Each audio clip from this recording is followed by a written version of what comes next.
Hello student,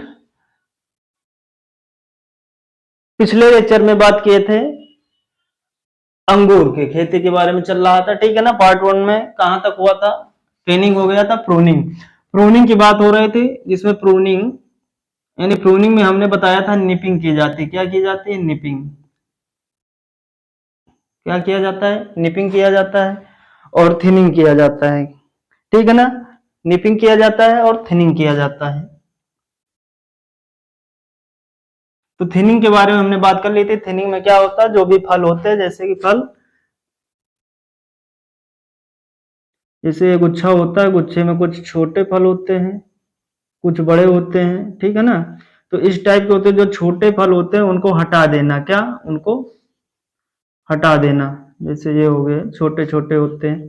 तो thinning उससे related था। छोटे जो फ्रूट होते हैं उनको हटा देना, जिससे कि क्या हो कि और भी फलों का विकास हो सके, अच्छे से हो सके। उसी से रिलेटेड, उसी तरह ठीक है निपिंग। निपिंग में क्या होता है? निपिंग में जो शीर्ष भाग होता है, कौन सा भाग होता है? शीर्ष भाग होता है। ठीक है, शीर्ष भाग। क्लियर? यानी कि ये कह सकते हैं शीर्ष भाग को टर्मिनल बर्ड्स। ठीक है, टर्मिनल बर्ड्स को है जो होता है उसका जो है लगभग 10 से 12 नोट के साथ जो है इसको रिमूव कर दिया जाता है। क्यों रिमूव कर दिया जाता है? बेरी का जो साइज होता है, बेरी जो फल का प्रकार है, बेरी साइज को इंप्रूव करने के लिए, ठीक है, क्वालिटी को इंप्रूव करने के लिए, जिससे कि प्रोडक्शन अधिक हो सके, इसलिए किया जाता है। ठीक है, क्लियर इतनी बात? तो ये बात हो गई प्रूनिंग की। ठीक है, इससे रिलेटेड। फिर उसके बाद बात करते हैं इसमें वैरायटी के बारे में। किसके बारे में? वैरायटी। ठीक है, इसकी कुछ म्यूटेंट वैरायटियां हैं। वैरायटी के बारे में कुछ म्यूटेंट है। ठीक है ना। म्यूटेंट मतलब उत्परिवर्तन से म्यूटेंट वैरायटीज। कौन सी वैरायटी? म्यूटेंट। म्यूटेंट वैरायटियां इसमें कौन कौन से हैं? जैसे कि लूज परलेट है। कौन सी है? लूज परलेट। लूज परलेट है। ठीक है ना। कौन सी है? लूज परलेट है। तो लूज परलेट जो है किसके म्यूटेंट से निकाली गई है? तो म्यूटेंट ऑफ परलेट का है। ठीक है, किससे म्यूटेंट है? किसका म्यूटेंट? म्यूटेंट ऑफ परलेट का है। किसका है? परलेट का है। फिर एक और किस्म है म्यूटेंट वैरायटी में, रेड नाइग्रा। कौन सी है? Red nigra. ये किसका म्यूटेंट है? तो ये म्यूटेंट ऑफ नाइग्रा का है। किसका है? नाइग्रा का म्यूटेंट है, रेड नाइग्रा। फिर उसके बाद एक नेक्स्ट क्वेश्चन है कि सॉरी, क्वेश्चन है, अगली नेक्स्ट वैरायटी है रॉबिन कार्डिनल। Robin cardinal. ठीक है, ये किसका म्यूटेंट है? ये म्यूटेंट है ऑफ कार्डिनल का। किसका? कार्डिनल का। तो ये कुछ वैरायटियां थी, इसकी म्यूटेंट वैरायटियां थी। फिर उसके बाद हम इसमें बात करते हैं कौन सी वैरायटियां जो है पॉपुलर है वाइन पर्पज के लिए, कौन सी है, और भी अदर वैरायटियां। तो म्यूटेंट वैरायटियां थी 3। उसके बाद अदर वैरायटियों के बारे में बात करते हैं। जैसे कि सबसे पॉपुलर वैरायटी है थॉम्पसन। थॉम्पसन सीडलेस, ये वैरायटी है। थॉम्पसन सीडलेस वैरायटी हो गई, जो कि पॉपुलर है मोस्टली। जो है ये साउथ इंडिया में ग्रो कराया जाता है। कहा? मोस्टली साउथ इंडिया की पॉपुलर वैरायटी है। ठीक है, थॉम्पसन सीडलेस। फिर उसके बाद है परलेट।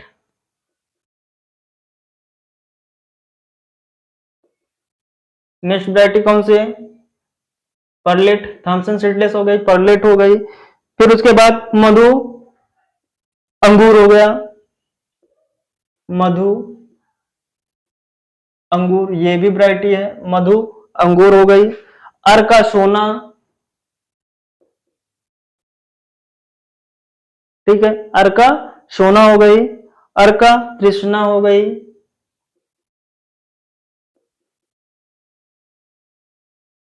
ठीक है, ये दोनों जो होती हैं किसके लिए होती हैं? गुड क्वालिटी यानी वाइन मेकिंग पर्पज के लिए सबसे बढ़िया होती है। वाइन मेकिंग यानी शराब बनाने के लिए। किसके लिए होती है? शराब बनाने के लिए। क्लियर इतनी बात? फिर उसके बाद है चीमा। कौन सी वैरायटी है? चीमा। चीमा वैरायटी हो गई। फिर उसके बाद नेक्स्ट वैरायटी है दिलखुश,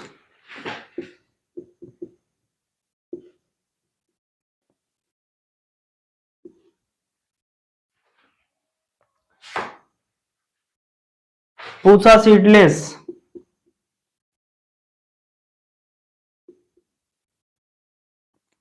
कौन सी है? पूसा सीडलेस है, ठीक है।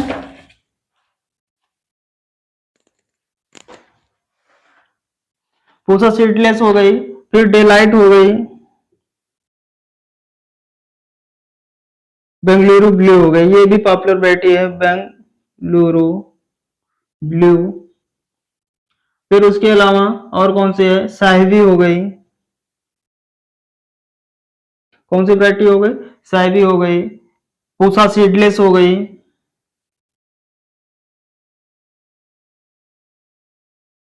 पूसा सीडलेस हो गई, और कौन सी वैरायटी है? जैसे ब्लैक प्रिंस हो गई, ब्लैक प्रिंस हो गई, और कौन सी हो गई? अगली नेक्स्ट वैरायटी है ब्लैक कोरियंथ हो गई, क्या? ब्लैक कोरियंथ, ब्लैक कोरियंथ हो गई, और ब्यूटी सीडलेस, ब्यूटी सीडलेस हो गई, और आपकी बेंगलुरु ब्लू कराए दिए। एक न्यू परलेट है, कौन है? न्यू परलेट,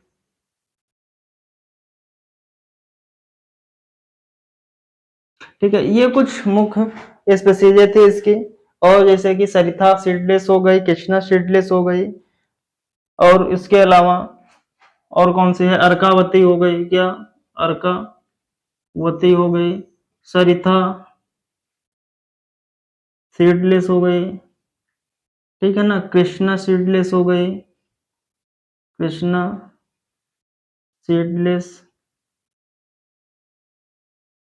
ठीक है। ये सब वरायटियां हैं। और उसके अलावा जैसे कि अर्का श्वेता हो गई, अर्का नौरंग हो गई, बहुत सारी वरायटियां हैं, ठीक है। फिर उसके बाद हम बात करते हैं इसमें हार्वेस्टिंग की, किसकी? हार्वेस्टिंग, और एल्डिंग यानी क्या उपज प्राप्त होती है।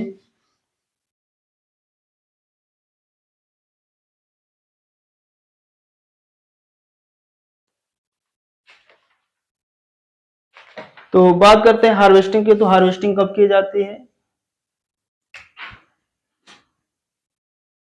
हार्वेस्टिंग, हार्वेस्टिंग की बात करें तो हार्वेस्टिंग ग्रेन स्टेज पे भी की जाती है। तो ग्रेन मेच्योर स्टेज पर, ग्रेन मेच्योर स्टेज पर भी करते हैं, ठीक है, क्लियर। फिर उसके बाद रिपनिंग स्टेज पर, राइपनिंग स्टेज पर, और ओवर राइपनिंग स्टेज पर भी की जाती है।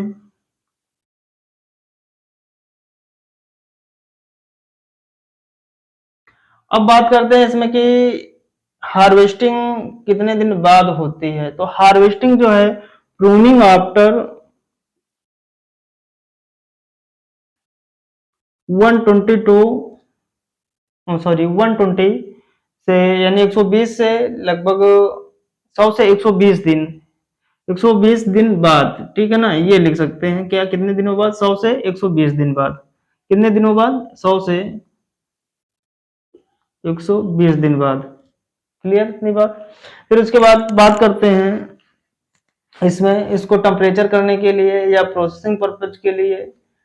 जैसे कि इसकी वाइन बनानी है, ठीक है। तो वाइन बनाने के लिए जो मेच्योरिटी इंडेक्स देखा जाता है वो 18 से 24 अंश ब्रिक्स के बीच में होना चाहिए। इसमें दोनों आ गया है आपका, चाहे लाल शराब बनाई जानी हो और चाहे सफेद बनाई जानी हो। अगर प्रोसेसिंग पर्पज देखा जाता है, क्या प्रोसेसिंग पर्पज देखा जाए, ठीक है, जो प्रोसेसिंग के अंतर्गत जैसे कि मुनक्का जिसे राइजिन बोलते हैं, उसमें कितना टीएसएस होना चाहिए? तो 15 अंश ब्रिक्स होना चाहिए। कितना होना चाहिए? 15 अंश ब्रिक्स होना चाहिए।